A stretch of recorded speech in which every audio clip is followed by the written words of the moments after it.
அஸ்ஸலாமு அலைக்கும். நல்ல வாசனையோடவும் டேஸ்ட்டோடவும் இந்த மாதிரி நீங்கள் மசாலா கொடுத்து சிக்கன் செஞ்சு பாருங்கள். ஒரு அருமையாகவே இருக்கும்.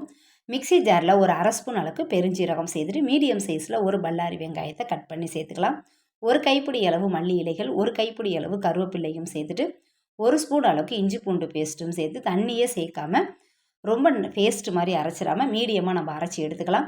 க்ளீன் பண்ணி எடுத்து வச்சுருக்க சிக்கனில் பார்த்தீங்கன்னா தேவைக்கேற்ற உப்பும் சேர்த்துட்டு மிளகாய்த்தூள் மிளகுத்தூளும் சேர்த்துட்டு நம்ம அரைச்சி வச்சுருக்க அந்த மசாலாவையும் சேர்த்துக்கலாம். மசாலாவையும் சேர்த்ததுக்கப்புறம் ஃபைனலாக பார்த்தீங்கன்னா ஒரு பாதி லெமனை நம்ம ஜூஸாக சேர்த்துக்கலாம். சேர்த்துட்டு எல்லாமே நல்லா சிக்கனோட நல்லா மிக்ஸ் பண்ணி விட்டு ஒரு அரை மணி நேரத்துக்கு இதை அப்படியே நம்ம மூடி போட்டு நம்ம அப்படியே வச்சிடலாம்.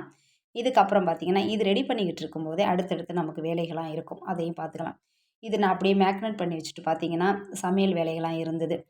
ரைஸ் ரெடி பண்ணுறது, குழம்பு ரெடி பண்ணுற வேலையெல்லாம் இருந்துச்சு. அதெல்லாம் ரெடி பண்ணிவிட்டு ஃபைனலாக தான் பார்த்திங்கன்னா நம்ம சிக்கனை வந்து நம்ம பொரிச்சு எடுத்துக்கலாம்.